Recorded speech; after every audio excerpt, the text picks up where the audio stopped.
অভাবের সংসারে তিলে তিলে গড়ে তোলা কিছু স্বপ্ন, কিছু মূল্যের জিনিস দিয়ে শখের ঘরটিকে মনের মতন করে সাজালাম। Hello everyone, good morning. কেমন আছেন আপনারা সবাই? আশা করছি আপনারা সবাই ভালো আছেন ও সুস্থ আছেন। আমরাও বেশ ভালো আছি। আমার আরও একটি নতুন ভিডিওতে আপনাদের সবাইকে স্বাগত জানাই। আজ রবিবার, ঘড়ির কাঁটায় এখন 6টা নাগাদ।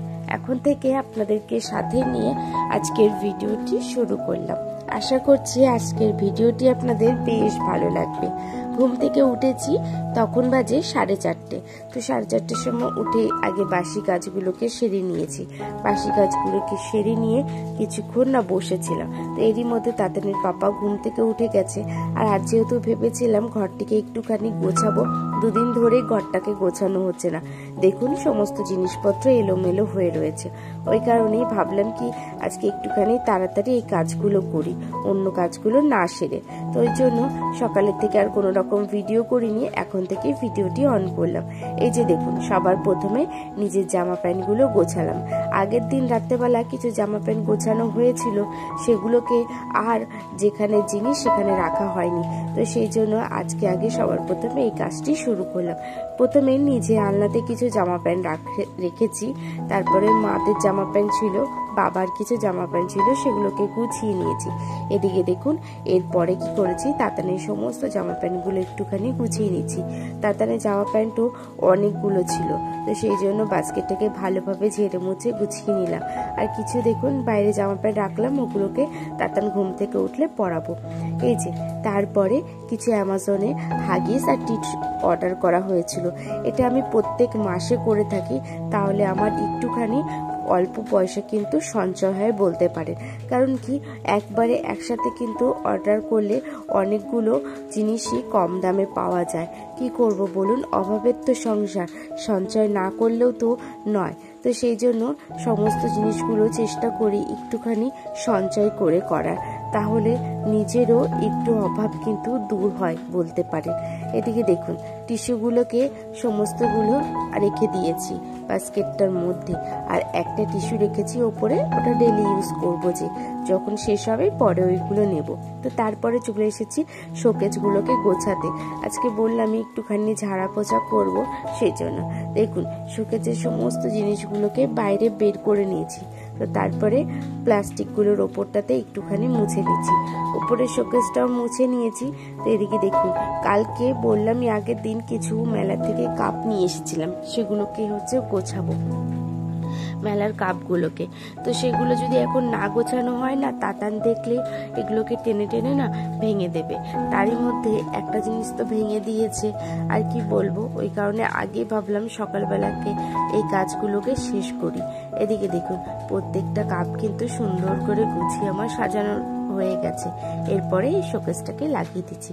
তারপরে নিচের শোকেসে চলে এসেছি, নিচের থাকটা এবার গুছিয়ে নেবো। এই থাকটাতে না এই যে ছোট ছোট গাছগুলো দেখেছেন না, এগুলো কিনেছিলাম প্রায় অনেকদিন আগে। অল্প হয়তো 135 টাকাতে আমি 6 পিস গাছ পেয়েছিলাম। তো সেই জন্য মিশো থেকে বেশ ভালোভাবে কিনেছি, বেশ সুন্দরও এসেছে।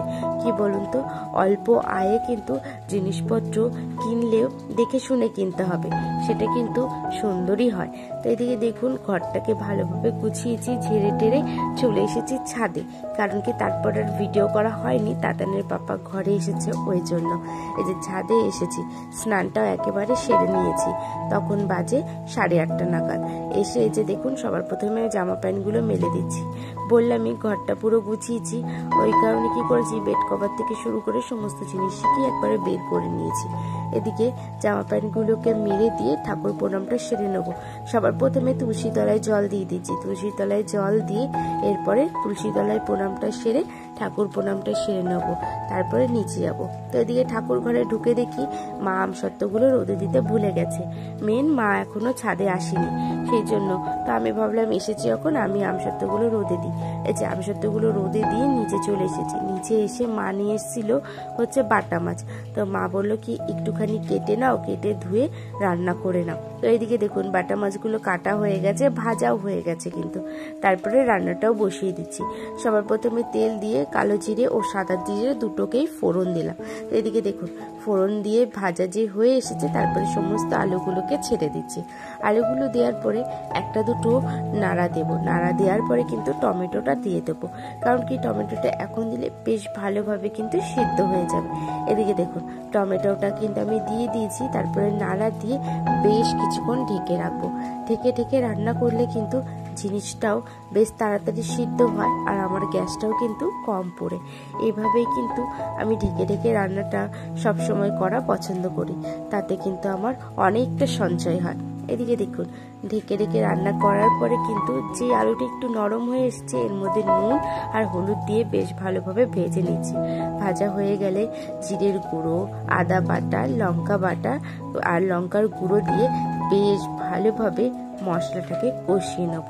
তরকারি যত ভালোভাবে আপনি মশলাটা কষাবেন, তত ভালোভাবে কিন্তু তরকারির টেস্টটা বাড়ে। তো সেই জন্য জানেন তো, আমি মশলা যখনই কষাই 3 থেকে 4 বার উষ্ণ গরম জল দিয়ে কিন্তু মশলাটাকে কষাই। এই যে দেখুন সমস্ত মশলা দিয়ে অল্প একটুখানি জল দিয়েছি। এই জলটা দিলে কি হয় বলুন তো, তরকারির যে মশলাটা সেটা কিন্তু কড়াইয়ের সাথে পুড়ে যায় না। ওই কারণে, আর পুড়লে তো গন্ধটা বেরোবে, সেই জন্য কিন্তু হালকা জল দিয়ে যতক্ষণ দেখি না তেল আর মশলাটা আলাদা হচ্ছে গায়ের থেকে, ততক্ষণ কিন্তু আমি ভালোভাবে কষিয়ে নিই। এদিকে দেখুন আমার কিন্তু মশলাটা ভালোভাবে কষানো হয়ে গেছে। তারপরে গরম জল দিয়ে একটুখানি ফুটিয়ে নিয়ে বাটা মাছগুলোকে দিয়ে দিয়েছি। এই যে বাটা মাছগুলো হয়ে এসেছে, হওয়ার আগে একটুখানি গরম মশলা আর একটুখানি কিন্তু ধনে পাতাটা দিয়ে নামিয়ে নেব। আর ধনে পাতা দেওয়ার পরে কিন্তু একটুখানি ঢেকে দিই, তাহলে গন্ধটা কিন্তু থেকে যায়, বেরোয় না। এদিকে দেখুন নামিয়ে নিয়েছি। নামানোর পরে কিন্তু এই যে গামলাটাকে বেশ ভালোভাবে মুছে নিয়েছি। তরকারির ঝোল এদিক ওদিক করে একটুখানি লেগেছিল, সেই জন্য পরিষ্কার পরিচ্ছন্ন করে কাজ করলে দেখতেও জিনিসগুলো খুব ভালো লাগে, তাই না বলুন? এদিকে রান্না বান্না তো শেষ হয়ে গেছে। আজকে আর বেশি কিছু রান্না বান্না করিনি, কারণ কি আজকে বাজারও কেউ যেতে পারেনি আর রান্না বান্নাও করতে পারেনি। মা গেছিল একটুখানি মোড়ের মাথায়, সেখান থেকে মাছটা এনেছিল। তো এদিকে দেখুন এরপরে রান্নাঘরটাকে ভালোভাবে মুছে নিচ্ছি। রান্নাঘরটাকেও পরিষ্কার পরিচ্ছন্ন করে মুছে নিলে বেশ কিন্তু ভালো লাগে। সবার প্রথমে দেখুন তো গ্যাসটাকে মুছে নিয়েছি। গ্যাসটাকে মুছে নিয়ে এরপরে জলগুলো ভরে নিচ্ছি। দুপুর হয়ে এসেছে, সবাইকে তো খেতে দেবো, সেই জন্য জলগুলোকে ভরে নিয়ে পুরো রান্নাঘরটাকে, বেসিনগুলোকে ভালোভাবে মুছে নেব। এদিকে জল ভরে চলে এসেছি টেবিলে এবার সাজিয়ে রাখবো। আর দেখুন এতগুলো জলের বোতল হয়েছে, সব জলের বোতলগুলোই খালি হয়ে গেছে। ওই কারণে কিন্তু সমস্ত জলের বোতলগুলোকে ভরেই টেবিলে নিয়ে এসেছি। আর এর মধ্যে একটা জলের বোতল রেখে দেবো ফ্রিজে ঠান্ডা হতে। এই একটা কি দুটো জলের বোতল দিয়ে আমাদের কিন্তু চলে যায়। আর জানেন তো ঘরের সবারই শরীরটা খারাপ। আপনারা হয়তো আমার ভয়েস দেখলেই শুনলেই বুঝতে পারবেন যে আমার শরীরটা এতটাই খারাপ, জ্বর ঠান্ডা, তো সেই জন্য গলাটাও প্রচণ্ড ব্যথা।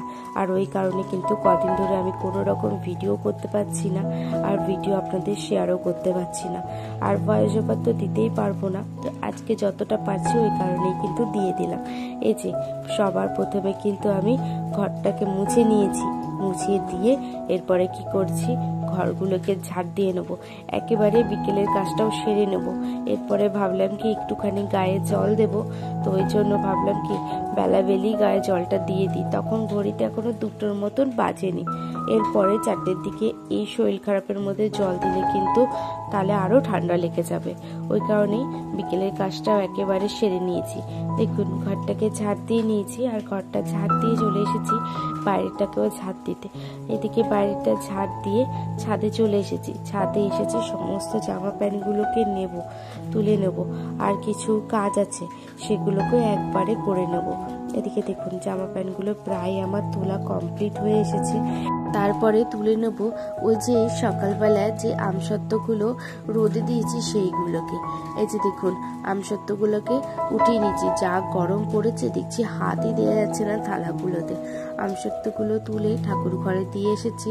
আর তারপরে কিছু আম পাতা ছিঁড়ে নিচ্ছি। এই আম পাতাগুলো জানেন তো, যদি চাল এনে চালের মধ্যে রাখা যায়, যেহেতু আমাদের পুরো মাসিকের চাল নিয়ে আসা হয়, সেই জন্য একবারে চালের মধ্যে আম পাতাগুলো দিলে কিন্তু চালে পোকা ধরে না, এতে কিন্তু বেশ ভালো সঞ্চয় হয়। তো চলুন আজকের মতো ভিডিওটা আমি এখানেই শেষ